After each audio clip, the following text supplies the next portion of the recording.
najťažšie je spraviť ten prvý krok. Povedať si, lebo každý si myslí niečo z hľadiska toho, že ja viem, nie som nejak spokojná, chcel by to niečo iné, ale ja viem, čo budem robiť, aj to také riskantné, radšej budem tu ďalej omieľať to, čo už omieľam dlho. Ale toto je taký signál, že niečo je zlé, už keď takto rozmýšľaš, tak nie si spokojný, tak sprav niečo preto, aby si bol spokojnejší.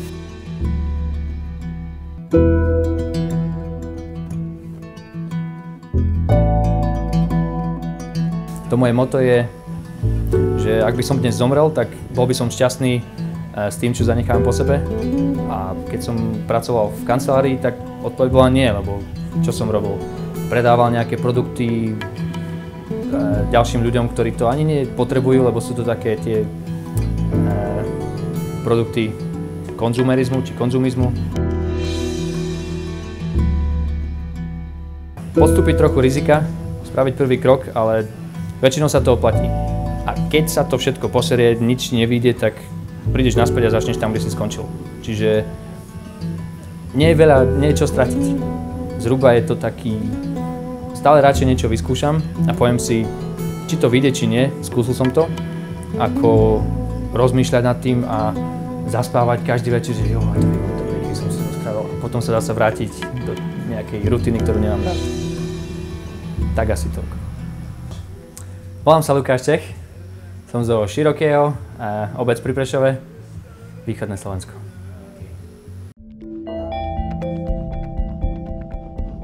Vlastne ten nápad sa zrodil už, keď som bol na Slovensku. Dôvod, prečo som išiel do Anglicka, bol ten, že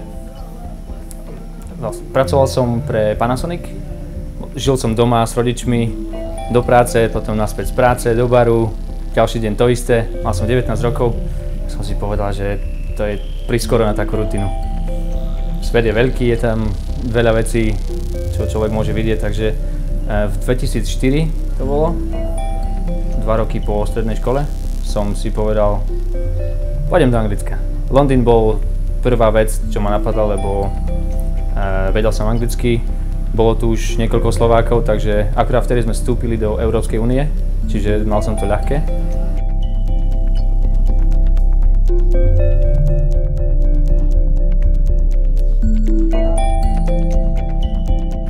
Bol som tu 8 rokov, od toho 2004. Začal som prvý rok ako záhradník, to som si našiel už zo Slovenska vlastne. Takisto ubytko som si našiel zo Slovenska. Ja neorganizujem toho veľa, ale také dôležité veci ako robotu a ubytovanie si organizujem stále, takže už ako som tu prišiel, alebo predtým ako som tu prišiel, už som mal tú robotu. Čo bolo dobré, lebo peňazí som mal asi tak na 2 mesiace maximum. Čiže na naše pomery teraz som mal nejakých 1000 eur. Prišiel som sem, no a už z toho som si potom šetril a zbieral.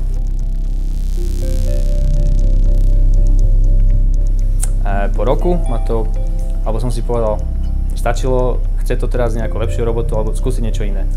A keďže som mal tú skúsenosť z Panasonicu, hovoril som nemecky a anglicky, tak som si našiel robotu v Amazone, amazon.co.uk a tam som bol 7 rokov. Čiže to mi pomohlo veľmi naučiť sa nejaké tie vedomosti alebo skúsenosti, ktoré mi teraz pomáhajú. Takisto si našetriť, lebo už tam človek lepšie zarobil. Za tých 7 rokov som si zamakal pekne a získal dobrú kariéru, takže sa to rozbehlo. No a namiesto toho, aby som kupoval veľa vecí, autov každý rok a nejaké pekné byty a tak som žil stále v sharehousoch. Auto som si kúpil až po nejakých 6 rokoch, už keď som bol s priateľkou trochu v inom štádiu, tak vtedy, ale väčšinu z toho všetkého, čo som zarobil, som si šetril a to mi dnes pomáha cestovať takto, ako cestujem.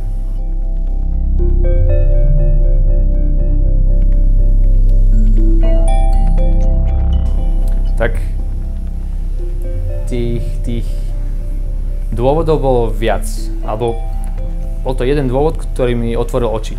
Tak som spomenul tú priateľku, boli sme spolu 4 roky, mali sme sa brať, všetko také, potom sme sa rozišli A vtedy som si vlastne povedal, dobre, som tu už 8 rokov, mám ten job, kariéra, ale pozrel som sa na svojho šéfa a nechcel som byť tá osoba o 3 roky alebo neskôr. Na jeho šéfa takisto som to nechcel. Čiže začal som uvažovať, dobre, som teraz slobodný, nič ma tu nedrží, všetko, čo mám, môžem predať. Akurát jediná vec bola tá práca, ale tak práca takisto už ma nebavila až tak, ako vtedy, na začiatku. Tak som začal čítať veľa blogov o ľuďoch, ktorí rozmýšľali takisto a výsledok bol väčšinou ten, že sa zobrali, zbalili si svoje veci a išli cestovať.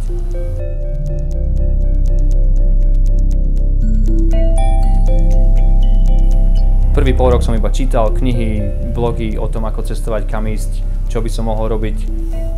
Šéfovi som dal výpoveď, čo ja viem, asi potom pol roku. No a vtedy to už išlo pekne rýchlo. Zobral som sa do Južnej Ameriky, alebo vlastne najprv som chcel ísť cestovať po Európe, stopom cez Európu. Že si to tak otestujem. Kamoši mi hovoria, že si slobodný, nič te nedrží, prečo chceš ísť cestovať po Európe? Máš na to celý svet, Európu môžeš nechať na neskôr, keď bude starý a nebude sa ti nič chcieť. Takže chcel som sa naučiť španielsky, zaujíma ma príroda veľmi a Južná Amerika, oni tam majú krásnu prírodu, takisto som tam našiel veľa centier pre záchranné centra pre zvieratá, čiže tam som pracoval ako dobrovoľník 4 mesiace dokopy, z toho roku a 2 mesiacov som bol tam. Takže zhruba tieto dôvody ma zobrali do Južnej Ameriky, ale je to zhruba jedno. Neskôr pôjdem do Indie, neskôr pôjdem niekam inám, takže... Rozdiel tam je dosť veľký. Tí Juhoameričania sú oveľa viac zrelaxovaní, otvorenejší. Čo sa týka ľudí na ulici, nemajú problém si pokecať s cudzincom, hlavne keď človek hovorí ich jazykom. Som zástancom hovorenia jazykom, ktorý sa používa v tej krajine, kde si. Čiže tam som sa hneď naučil španielsky, potom v Brazílii portugalsky. Už keď sa k niekomu prihovoríš, oni ťa vedia ako turistu. Ale už keď sa im prihovoríš v ich jazyku, tak už to je iné. Už ťa berú takto, že ten človek spravil niečo preto, aby pochopil trochu tých bežných ľudí, lebo nie každý hovorí anglicky. Takže to pomohlo veľa.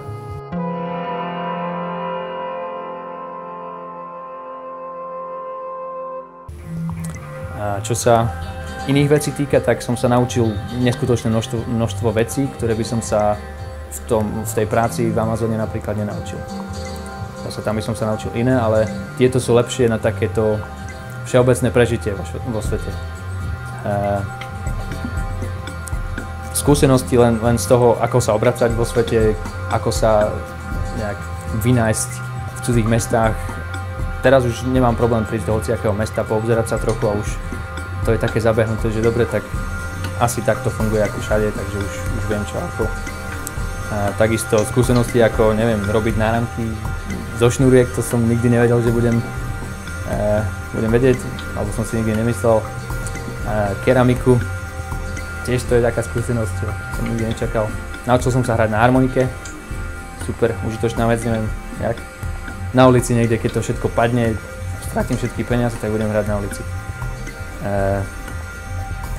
A už len to spoznávanie sveta a ľudí, toľko ľudí som spoznal z celého sveta, všetci, čo cestujú.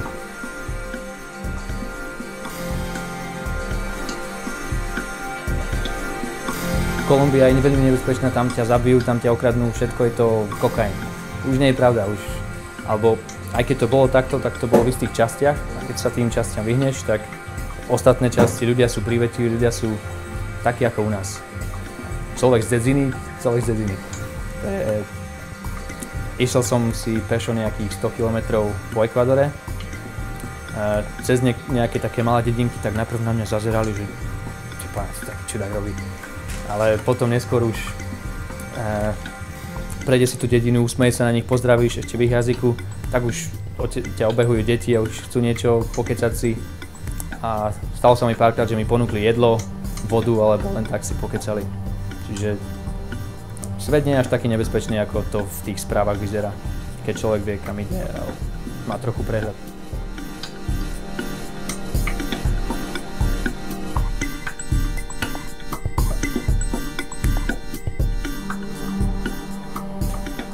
Teraz tá španielčina a portugalčina, tak už aj komunikácia vo svete je ľahšia, lebo stretnem sa s niekým, hovoríš po anglicky? Nie, tak nemecky? Nie, portugalsky? Dobre, môžeme po portugalsky. Už to je taká hra. Takže aj to. A strašne rád sa učím všelijaké možné veci, takže...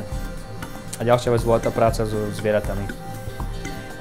Pracovať, som zastanca zvierat, alebo ochranca zvierat, neviem ako to nazvať, že preto ich ani nejem, ani žiadne produkty z masovej produkcie alebo žiadne mliečne výrobky, lebo dnes sa to už tak rozbehlo, že konzumujeme oveľa viac mäsa ako niekedy, ako predtým oveľa viac mlieka a syrov a je to masová výroba úplne, tie zvieratá už sú iba produkty, ktoré musíme nejak spracovať a niečo z nich vytvoriť na konzumáciu. Už to nie sú živé, cítiace bytosti, ktoré by sme mali rešpektovať takisto.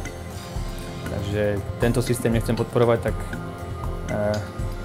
vlastne niečo proti tomu robím tým, že neplatím za tie výrobky a ďalšia vec, ešte chcem pomáhať tým zvieratám aj v tých záchranných centrách.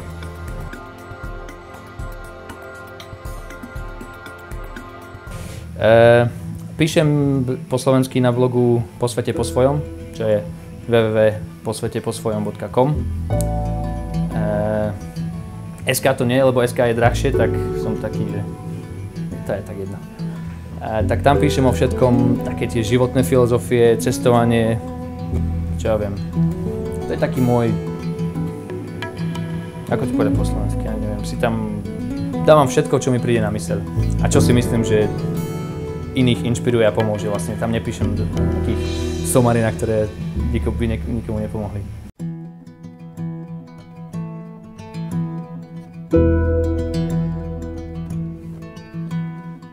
Tak, dnes večer ideme na koncert Children of Bodom, Napalm Death. Zajtra, nebudem hovoriť o celom týždni. Tak najbližšie pôjdem naspäť na Slovensko nejakých 7 dní. Tu som teraz vlastne na návšteve známych, pretože za 8 rokov som si ich tu nazbieral dosť. Pôjdem do decembra som na Slovensku, potom 2. decembra Bangkok.